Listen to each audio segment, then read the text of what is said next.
Welcome to एड्यूरेव। चलिए, आज हम लोग हिंदी लिटरेचर की एक सबसे सबसे फैसिनेटिंग ट्रैवल स्टोरीज में से एक को एक्सप्लोर करते हैं, लासा की ओर। सोचिए जरा, एक ऐसी जगह जाना जहां आपकी एंट्री बैंड है और आपको वहां जाना पड़ रहा है भेष बदलकर। कैसा होगा ये सफर? बस आज हम एक ऐसी ही जर्नी पर निकलने वाले हैं जो ना सिर्फ एडवेंचरस है बल्कि स्टडीज के पॉइंट ऑफ व्यू से भी बहुत ही ज्यादा इंपॉर्टेंट है। और ये जो लाइन है ना, मंजिल के स्थान पर यात्रा को ही घुमक्कड़ का उद्देश्य बताया, ये समझिए इस पूरे चैप्टर की रूह है। The journey is the destination. यही स्पिरिट थी राहुल सांकृत्यायन जी की। तो चलिए उनके साथ उनकी नजरों से देखते हैं 1930s का तिब्बत। तो आखिर ये फिलॉसफी थी किसकी? ये विश्वास था इस चैप्टर के लेखक राहुल सांकृत्यायन का। इनके ज्ञान, इनकी नॉलेज इतनी ज्यादा थी कि उन्हें महापंडित यानी द ग्रेट स्कॉलर का टाइटल मिला हुआ था। उनका ओरिजिनल नाम केदार पांडे था, पर उन्होंने एक बड़ा ही अनोखा कॉन्सेप्ट दिया जिसे वो कहते थे घुमक्कड़ शास्त्र, मतलब the art and science of wandering. उनका सिंपल सा मानना था कि असली नॉलेज, असली एंटरटेनमेंट और कल्चरल अंडरस्टैंडिंग आती है तो सिर्फ घूमने से। तो इनके लिए सफर से बड़ा कोई टीचर था ही नहीं। लेकिन यहाँ एक बड़ा सवाल उठता है, आखिर इतने बड़े स्कॉलर को एक भिखमंगे, एक बेगर का रूप क्यों लेना पड़ा इस यात्रा के लिए? सोचते हैं। इसका जवाब उस वक्त की पॉलिटिक्स में छिपा है।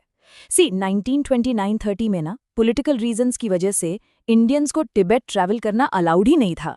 दरवाजे पूरी तरह से बंद थे। तो इस रूल को बाईपास करने के लिए उन्होंने क्या किया? वो नेपाल के रास्ते गए और एक भिखमंगे का भेष अपना लिया। और इस डिस्गाइज ने उनके एक्सपीरियंस को कैसे बदल दिया, चलिए इस कंपैरिजन से समझते हैं। ये बहुत इंटरेस्टिंग है। देखिए कितनी अजीब बात है ना? एक भिखमंगे के रूप में उन्हें ज्यादा रिस्पेक्ट मिल रही है। इसकी वजह क्या थी? ये एक सोशल परसेप्शन थी। वहां के लोग भद्र यानी जेंटलमैन ट्रैवलर्स पर इतनी आसानी से विश्वास नहीं करते थे। उन्हें डर रहता था कि शाम को ये लोग छंग, जो वहाँ की एक लोकल ड्रिंक है, पीकर अपना होश खो देंगे और बस मुसीबत खड़ी करेंगे। और इसी एक अनुभव से हमें 1930s की टिबेटन सोसाइटी की एक छोटी सी लेकिन बहुत इंपॉर्टेंट झलक मिलती है। ये एक ऐसी कल्चर थी जिसके अपने ही अनोखे रिवाज थे, खासकर जब बात आती थी मेहमान नवाजी की। तो देखिए उस वक्त की टिबेटियन सोसाइटी कितनी ओपन थी। न कोई जाति पाति का भेदभाव, न औरतों के लिए पर्दा सिस्टम। आप सोचिए, कोई भी स्ट्रेंजर, एक अनजान आदमी घर के अंदर जाके वहां की औरत से अपने लिए चाय बनवा सकता था। बस एक एक्सेप्शन था, जो लो क्लास बेगर्स होते थे उन्हें चोरी के डर से अंदर आने नहीं दिया जाता था। बट स्टिल काफी ओपन माइंडेड सोसाइटी थी। ये जो खुले दिल से मेहमान नवाजी थी ना, ये तिब्बतन कल्चर की एक बहुत ही खूबसूरत तस्वीर दिखाती है। लेकिन सफर हमेशा इतना आसान नहीं होता। हमेशा गरम चाय और मुस्कुराते चेहरे नहीं मिलते। अभी सफर का सबसे खतरनाक हिस्सा आना बाकी था। हम बात कर रहे हैं डांडे थोंगला पास को पार करने की, और इसकी ऊंचाई ये थी लगभग 17,000 से 18,000 फीट। इतनी ऊंचाई पर सफर करना आप इमेजिन कर सकते हैं कितना डिफिकल्ट रहा होगा। तो ये दांडे थोंगला पास इतना खतरनाक था क्यों? सिर्फ ऊंचाई की वजह से नहीं, असल में ये एक तरह का लॉलेस लैंड था। सोचो, मीलों तक कोई गांव नहीं, कोई घर नहीं, बिल्कुल सुनसान। हथियार रखने पर कोई कानून नहीं। इसलिए डाकू क्या करते थे? वो पहले इंसान को मार देते थे और फिर आराम से उसका सामान लूट लेते थे। जान की कोई कीमत ही नहीं थी। ऐसी जगह पर, जैसा मैंने कहा, जान की कोई वैल्यू नहीं थी।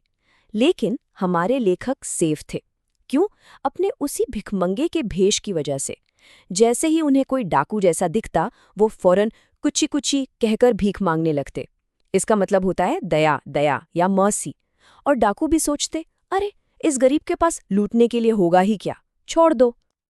तो देखा, उनका डिस्गाइज ही उनका सबसे बड़ा प्रोटेक्शन था। इस खतरे से निकलने के बाद टीम ने आगे की मुश्किल चढ़ाई के लिए घोड़े हायर करने का डिसीजन लिया। लेकिन जैसा हर एडवेंचर में होता है, हर प्रॉब्लम लाइफ थ्रेटनिंग नहीं होती। कुछ थोड़ी अजीब, थोड़ी फनी भी होती हैं। ऐसा ही एक किस्सा हुआ लेखक के सुस्त घोड़े के साथ। हुआ ये कि लेखक का घोड़ा इतना सुस्त था कि वो अपने साथी सुमति से बहुत पीछे छूट गए। और इतना ही नहीं, वो गलत रास्ते पे मुड़कर रास्ता ही भटक गए। इमेजिन कीजिए उनकी हालत। अब आप सुमति की हालत सोचिए। वो बेचारे गुस्से से एकदम लाल पीले हो गए। उन्होंने लेखक का वेट करते करते ठंड से बचने के लिए 2 टोकरी कंडे यानी काउडंग केक्स चला दिए थे और 3-3 बार चाय गरम कर चुके थे। लेकिन सुमति का गुस्सा जितनी जल्दी चढ़ता था ना, उतनी ही जल्दी उतर भी जाता था। और उस रात सब कुछ भूलकर उन सब ने साथ में गर्मा गर्म थुक्पा खाया, जो एक ट्रेडिशनल तिबेटन नूडल सूप है। ओके, तो इतने सारे एडवेंचर्स के बाद अब आने वाला था इस सफर का सबसे इम्पॉर्टेंट, सबसे क्रूशल मोमेंट। शेखर विहार नाम की एक मॉनेस्ट्री में उन्हें एक ऐसा खजाना मिला जो अनमोल था। 103। ये नंबर क्या है? ये वहां रखी हुई हाथ से लिखी हुई पोथियों यानी मैन्यूस्क्रिप्ट्स का नंबर है। और ये कोई ऐसी वैसी किताबें नहीं थी, ये कंजूर थीं, मतलब लॉर्ड बुद्धा के वचनों का, उनकी टीचिंग्स का ट्रांसलेशन। एक स्कॉलर के लिए इससे बड़ा खजाना और क्या हो सकता है? और राहुल, संस्कृतियायन जैसे स्कॉलर के लिए तो यही असली दौलत थी। उनकी वो एक लाइन, मैं अब पुस्तकों के भीतर था, ये सब कुछ कह जाती है। इसका मतलब है कि वो उन किताबों को पढ़ने में इतना खो गए थे, मानो वो उनका हिस्सा बन गए हों। उस एक पल में उनकी यात्रा को उसकी असली मंजिल मिल गई थी।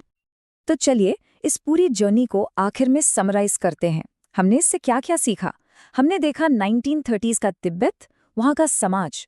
हमने महसूस किया उस सफ़र के खतरे और उसके रोमांस को। हमने जाना लेखक की ज्ञान के लिए प्यास।